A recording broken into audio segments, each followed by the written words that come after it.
So this is Ethiopia Sharo. Look at that view.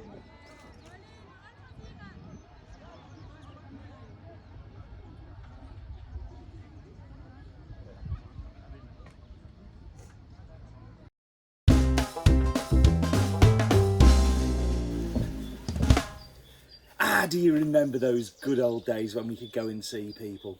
Anyway, it's time to hand you over to virtual Steve, who's going to walk you through this week's coffee, which is Ethiopian Sharo.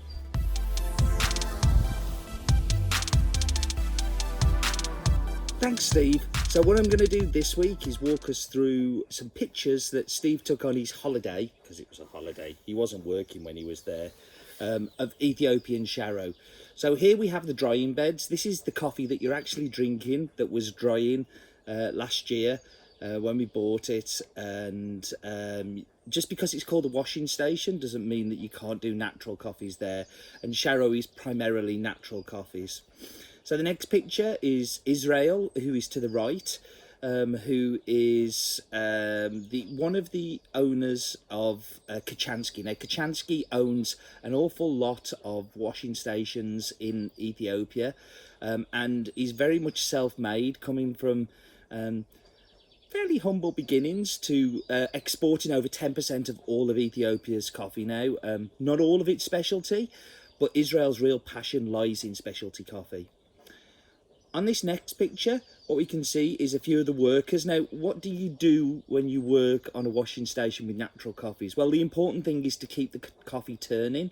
So as you can see, it's on the raised beds, but it has to be turned regularly to make sure that it doesn't go mouldy, doesn't over ferment, and dries evenly. So these people here, their main job is to go along and keep that coffee turning as it goes. Here's a picture of me looking rather smug next to all of the cherries. I'm feeling very pleased about myself. And then the next picture here is a picture of me in Israel stood outside the sign. As a coffee buyer, I'm a sucker for signs. I love a picture of a sign, and as you can see on there, it says this is Sharo.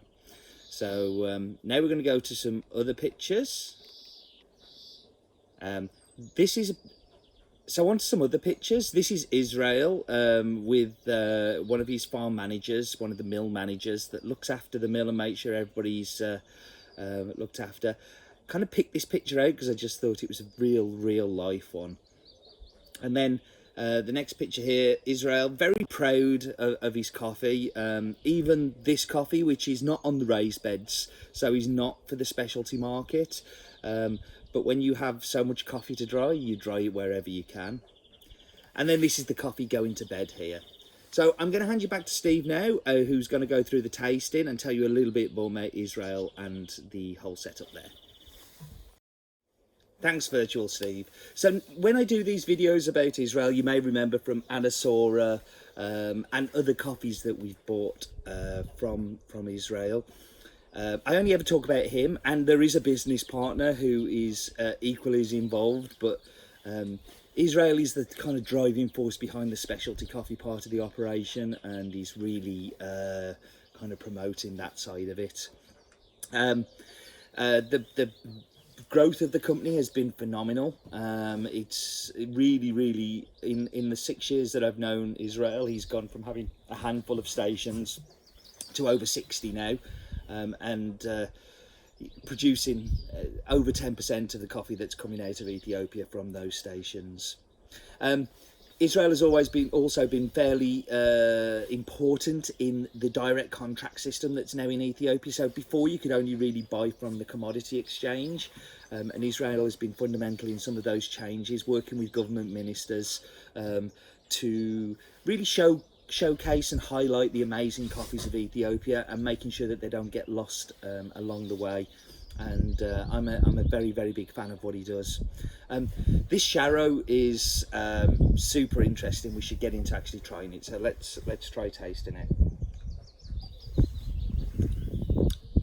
So like every natural, it's got a little bit of funk, but it's a little bit like a kind of like cherry brandy kind of funk. It's not an in-your-face natural that's some of the ones that you can get. I think it's a little bit more tamer than that, and a lot of that comes from dark chocolate notes in there as well, which really kind of like pull it down and just give it that sweetness, so it's not just crazy funk.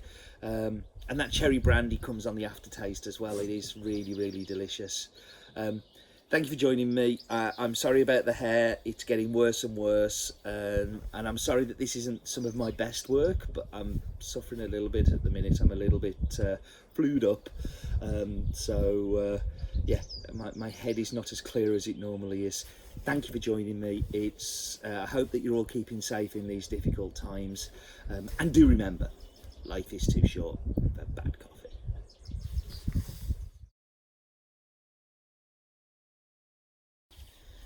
And this shows you how addled my brain is at the moment. I can't think straight. Life is too short for bad coffee, but I wanted to send you out with this little video that I took at Sharo. It was something that was done fairly spontaneously by the workers, and it's kind of giving praise to the harvest, giving praise to Israel and the whole team there. And I absolutely loved it, and I hope that you love it too. So roll BT.